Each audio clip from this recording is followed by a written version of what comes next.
Good morning. This is Ruth Roberts with thepress.net, and I'm here today with Christina Dalton, retired educator, candidate for the Liberty Union High School District Board, and the recent subject of a petition on change.org created by a former student who says Miss Dalton is unfit to serve on the board.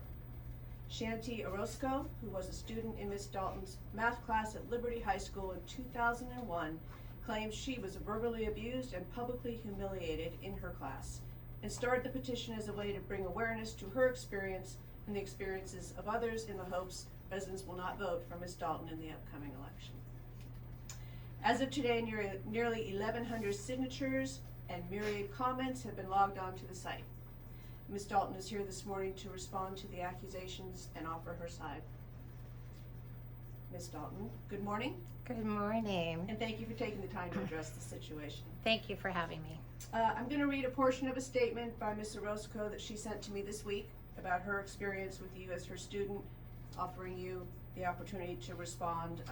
The same with Jasmine Sherrill and a couple of her thoughts as well. So I'll just dive in and we'll go. Ms. Chantel wrote this week, "My experience with her was terrible. Had I known back then what I had known now, I would have spoken up and received assistance. I eventually did after she had humiliated me in front of my peers. You see, Christina Dalton has a habit of unfair practices and disparity between male and female students.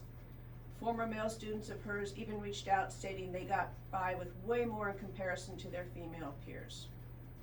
Having said that, there was a time I had been home sick with the stomach flu, and my peers had 50 minutes to take a test. When I went in for a makeup, she only allowed me to do so during lunch period without a lunch for about 25 minutes. When I failed the test, she asked me in front of my peers to call my mother and let her know I had failed. She had my class watch me, and that broke me into tears. To a teenager, that's mortifying and degrading, and that's when I finally told someone about the treatment. I was removed from the class and placed in an alternative class and eventually passed." Others on the site, Ms. Dalton has also related their similar experiences during your tenure in the Liberty and Antioch school districts, including Jasmine Sherrill, who says you were her guidance counselor at Heritage and claims you were verbally abusive to her, telling her she would never graduate because she was not smart enough, and essentially blocked her from getting the classes she needed. Eventually, according to Ms. Sherrill, she finished up at Independence High School. Do you remember these students, and what is your recollection of the incidents, and what do you see as the reason for them coming forward at this point? Well, thank you. Basically I don't remember. I taught thousands and thousands of students. I counseled thousands and thousands of students. And basically what's happening is the old story, I heard a rumor. And I heard a rumor again and again and again. And if you hear that rumor enough, then people take it as facts, which seems to be the political setting that's going on right now. This is nothing more than a smear campaign to keep me from being successful in my run for the school board. I can talk all I want about these comments, such as we didn't have access to calling out back in 2001, but that's neither here nor there. What's more important is that in my 39 years in education, I had excellent evaluations.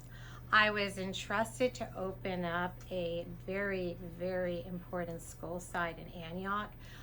Was made the academy coordinator, where I worked with the CTE programs and also with the labor organization so that students can have choices in graduating from high school. In 2 different districts, I was chosen as the math department chair, and then eventually went back to my first love of counseling and was made the lead counselor. I don't think if my reputation preceded me that way that I would have been given that, nor would I have been given the opportunity to mentor new teachers and give them valuable insight on how to create lesson plans and how to do presentations for their students. Bottom line is that I had to make a lot of hard decisions. For instance, mental health issues. I'm a mandated reporter. I was a counselor, I was an educator. In all those situations, my first goal always has been the success of a student and the safety of a student.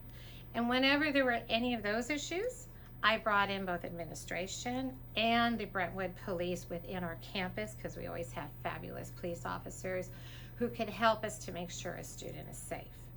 And yes, I had difficult discussions. Never have I ever told a student they weren't smart enough, but I did do guidance on what they weren't doing right and what they needed to do if they did want to see a high school diploma. We did have students come into our district, and I know one of the people wrote about this, who were deficient on credits, and we had to have that hard conversation that the credits were too far behind to see a high school diploma from a comprehensive site. Unfortunately, it's a hard discussion. Parents don't want to hear it.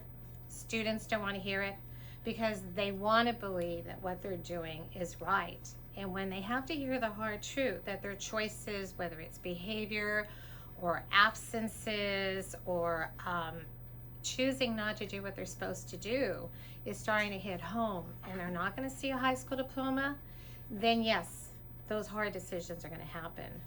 I feel very sad because there are so many people that have reached out to me, and they're afraid to go public because of how, especially these two young ladies, have acted. And I've seen some of their rumors that they've told. It saddens me. It saddens me that anybody would ever believe any of this. What I'm more concerned about are the reasons I'm running. I chose to run, well, it was before the pandemic, but now the pandemic's an issue, is how do we bring the staff back safely? How do we bring students back safely to make sure that this does not continue? Another major topic is, what have they learned from this distance learning? We don't want to throw out the baby with the bathwater. They learned valuable things on distance learning, on bringing in new technology, on how to do presentations that we may never have seen if it wasn't for the pandemic. But most especially, I have lots of other ideas. I want the opportunity for students to be able to get their 2-year degree while they're still in high school. I was already seeing that, and by 2-year degree I mean their first 2 years of college. I was already seeing that and working with the district office, and actually brought in a program at Heritage so that freshmen have that opportunity to get the first 6 units. But I want to see more than that.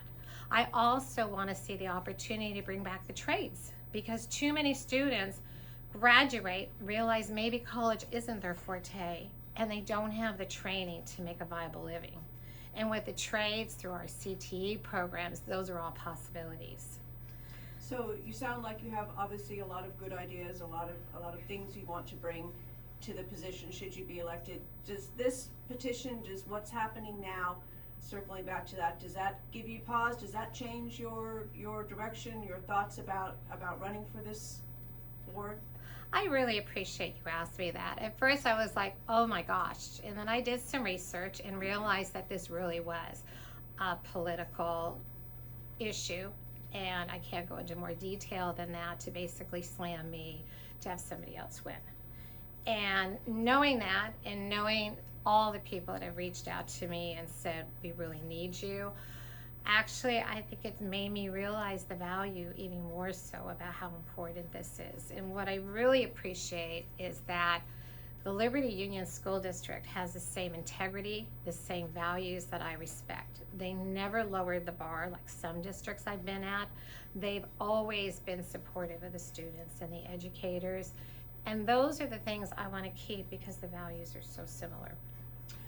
Some of the students, I was assuming you've seen some of the posts on the site, etc., are saying that they filed official complaints with the district. Were you ever written up? Were you ever disciplined? Is there, the school officials cannot speak to on the record because of personnel, obviously. So I'm asking you if there's anything in your files that would indicate any of this has occurred. No, I was never written up. I've always been given excellent evaluations. And in fact, in 2001, I was one of the nominees for Teacher of the Year because I took 100 kids down to the Deep South to really get firsthand experience of civil rights. We met a lot of critical people, from John Lewis to people who walked over the Edmund Pettus Bridge.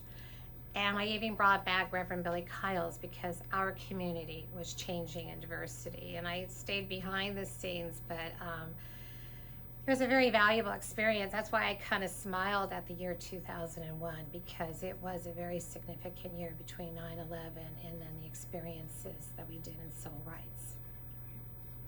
Well, I appreciate your time. Is there anything else you want to add? Well, I want to move forward. I want to make a difference in this community, and it does sadden me, but at the same time, there are so many fabulous people that did not have that experience. I hope that this will be a wonderful election and that people will be able to move forward and make a great representation for the district. Thank you for your time. This is Ruth Roberts at thepress.net.